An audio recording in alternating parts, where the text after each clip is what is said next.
Welcome back to Across Spread. We're kind of behind on some episodes, but we're back on them, and we're gonna do episode 4 and 5. And I have Skyline with me. Hello. Yep. And like I said, it's Sorry, been a while. Yeah. sorry about the delay. I became an Elrig for some strange reason, and Fosh became an Eternal Girl, Right. Yeah. We're and we battling. we had to sort that out because that was just really awkward for a while. Oh yeah, it was. Yeah. Episode 4 was titled "Those Wild Illusions," and kind of I guess, a bridge episode where they're gonna, it kind of links right into the fifth episode. Same, Hmm. almost same similar story, but basically picks up with Yulith Tama fighting Chidori Eldora, which was very one-sided because, Tama being the card everyone wants, Tama kind of just destroys Chidori real fast. But she appears not to be having as much fun as she used to when she was with Ruka. So it's like, yeah, kind of sad for Tama, for her right now. Yeah. I'm wondering what angle they're trying to work with Chiori. I mean, that was a curb stomp battle, and you kind of thought that you didn't mind seeing Chiori get curb stomped that much, did you? Right, not really, because given her character, she wants to become one of those cards. She doesn't really care that much. I'm losing, making me the winner. Right, yeah, exactly. You punched me, therefore making me the winner. Like, yes, Yes. that's pretty much what she's doing.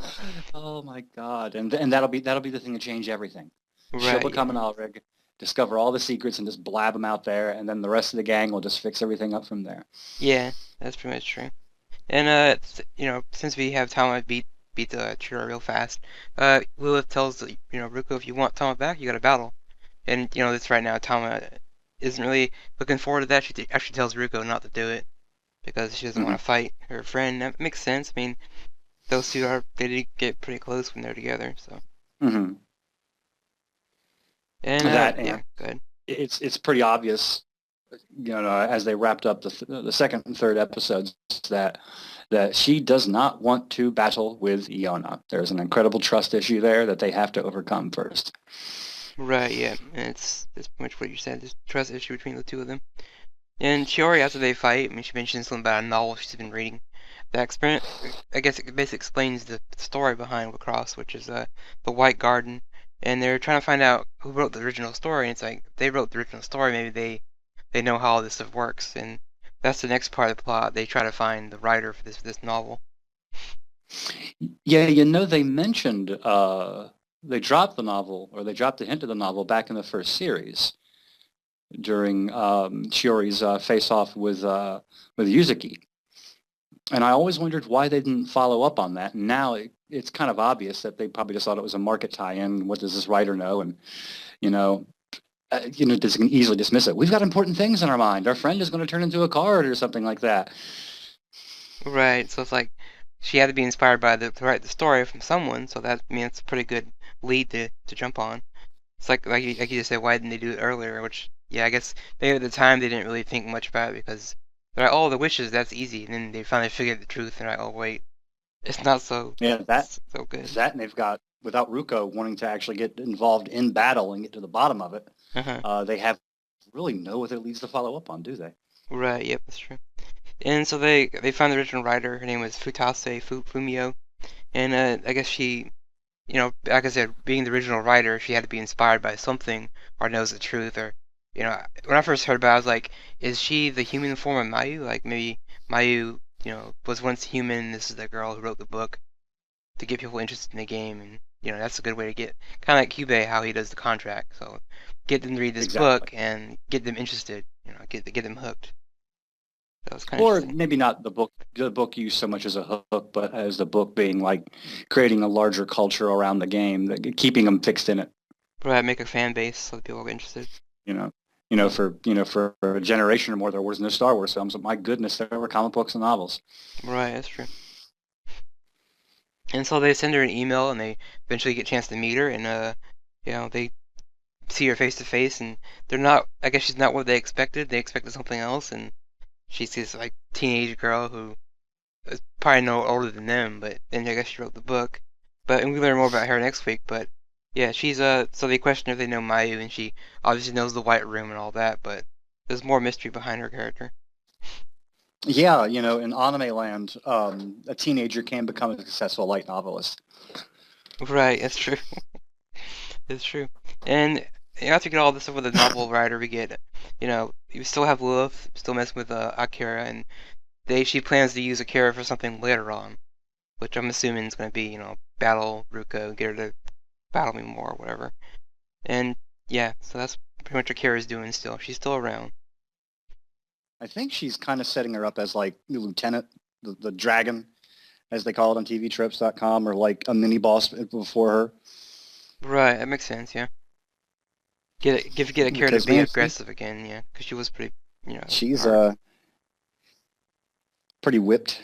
Right, yes, she is.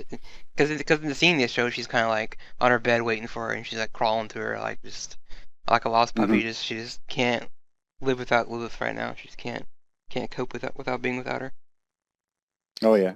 And the extra stuff in the episode, I mean, you had Shiori. She actually has a drawing of her as a card. I thought that was pretty hilarious. And her name Yeah, translated to like sausage. You're like sausage? She's like no. yeah. And you make a reference to like that. That's like one of the only real references that you can probably get to Madoka, Yeah, that's because what I saw too. Yeah. Madoka, drew in her little notebook, her little party dress thing. Yeah, her transformation outfit, which she's never seen before, and she just kind of creates it on the fly, and it's like, yeah. And I noticed when the girls are searching for the writer, they used Gargoyle instead of Google. So that's pretty funny. So that's the future. I'd Gargoyle is use now Google. Gargoyle. Yeah, that's pretty good. Yeah. And of course, the last thing they mentioned, Tama, it being Tama is suffering. Lilith tries talking to her, and Tama just doesn't want nothing to do with her. She just kind of sits there and kind of. You can definitely tell that Tama's not the same as she used to be, and it's kind of sad because we're used to seeing her be this happy ball of energy. Now she's like, oh no, she's just so sad. Yeah, yeah. Ulith kind of has that effect on people, really, when you get right down to it. Just bringing out the worst in them, but still, taking that worst and making it the best that they can. Yeah, pretty much. That's true.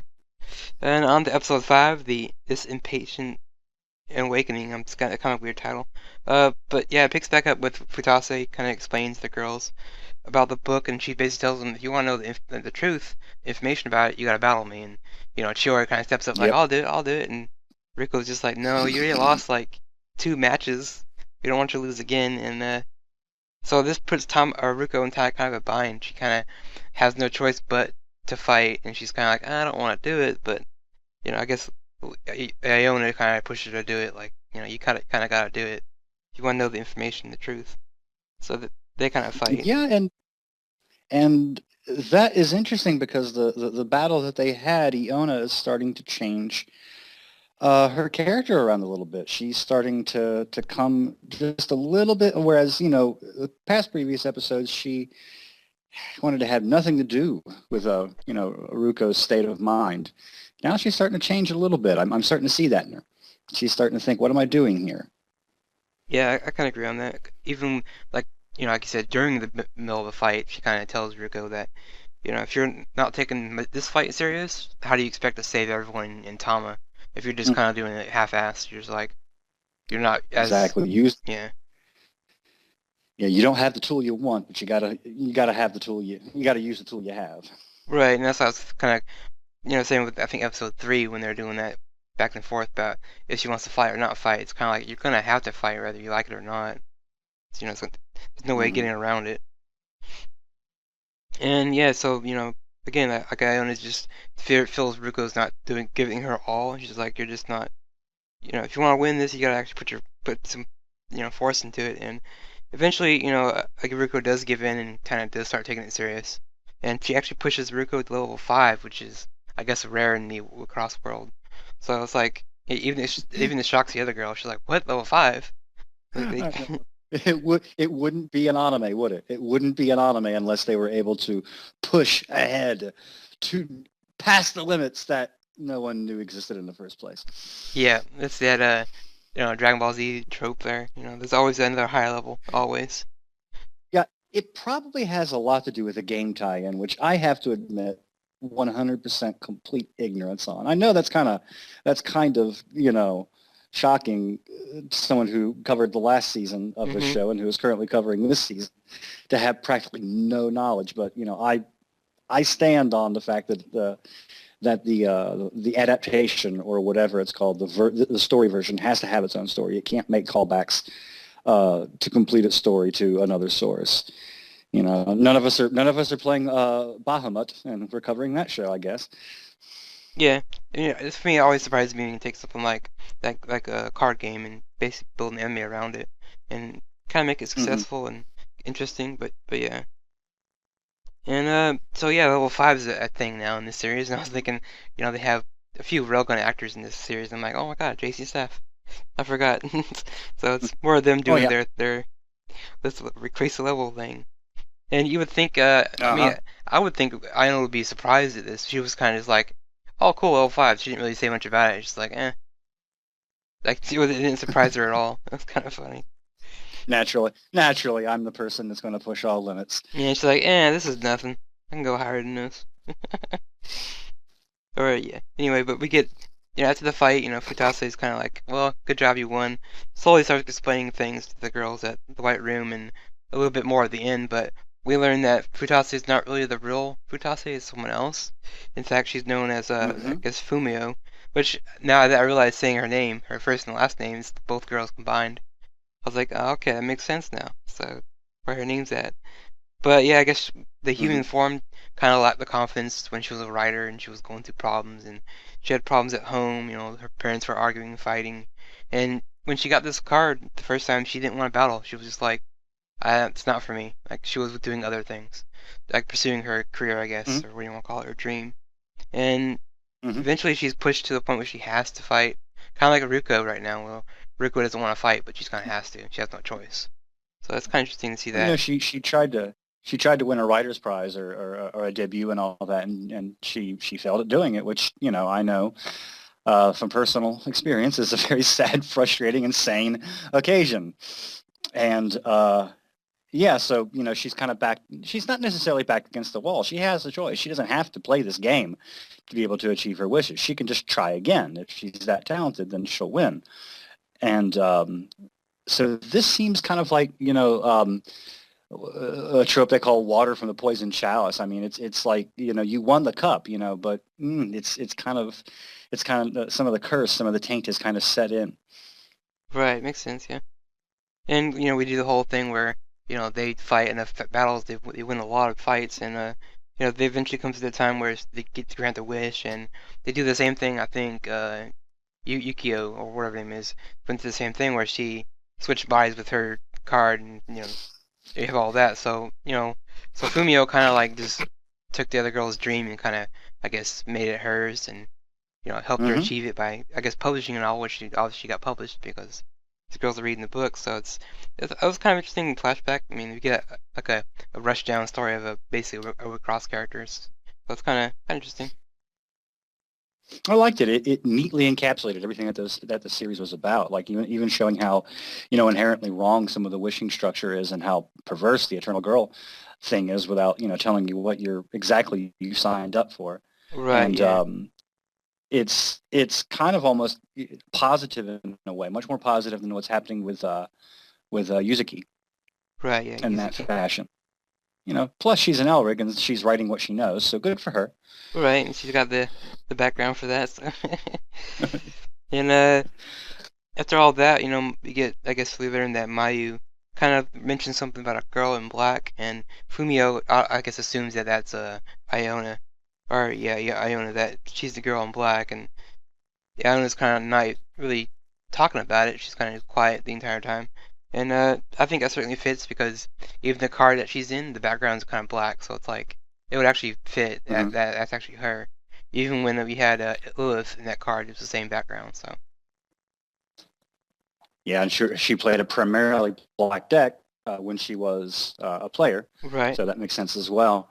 And it seems like to me to be almost shaping up to be standard WeCross plot development, and that one more little wrinkle just has to be introduced to it, doesn't it?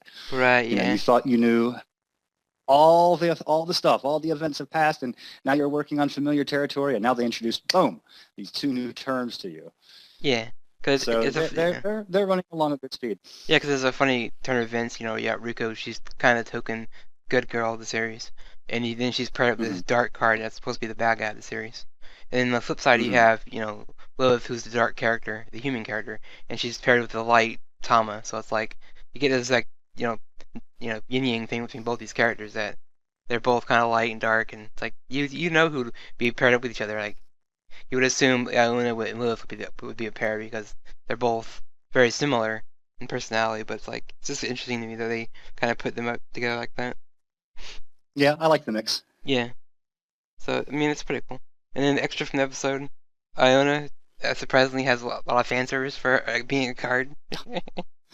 Well, I mean, It was like you wow. know, Tama has her fair share of fan service as well with her skimpy, almost revealing little outfit.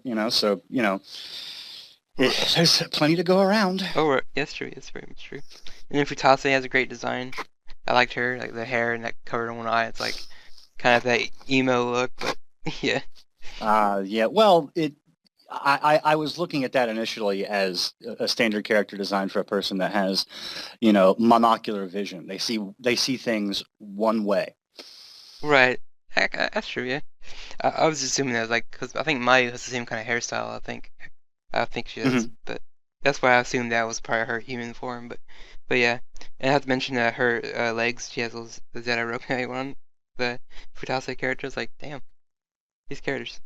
And the last thing is the flashback between Futase and Fumio, like you said, nicely wrapped up story. Didn't take up like the entire episode, and Hmm. they wrapped it up in I think less than 10 minutes. So it was surprising. I like telling myself that's how you do a flashback. Keep it nice and short. Doesn't have to be this Yep. long episode filler where it's like it just gets to the point. But yeah, overall the Or what yeah, pretty much that. 5 episodes later, it's over. Yeah, exactly. And those are two episodes. What do you think of both of them? I liked them. It's There are times when I think the show might be dragging on a little bit too much, and then it will pick up the pace, and then it'll fall behind a little bit, and then it'll pick up the pace. But it's managed to do that without being too terribly uneven. And I think the introduction of this new character or characters in Fatase Fumio was a good direction. It charged things up a little bit. Yeah, I have to agree. I mean, it's nice seeing a new character added to the mix. Since we're so used to the current cast, it's kind of like nice to get someone new to play off of. And since she battles, so it's like obviously they're not going to see the last of her. I mean, she's going to be around again later on. Oh yeah. But yeah, the two episodes combined, it's like nice, you know, like you said, get a good story with this new character and the reveals that the new term, the Dark Girl, so it's like we get more of that, and I won't be surprised if they throw in like the Light Girl next time, where it's the Holy One, the battle against some kind of prophecy. Uh,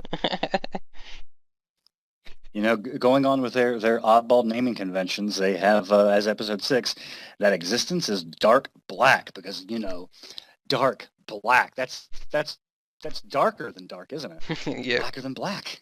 pretty much. Well, you have Darker Than Black in that anime series, so it works. Yeah. But yeah, I guess for Skyline, I'm gonna see you guys next week for maybe one episode. Try not to do two next time. So see you guys next time. Yep. Yep. Later on.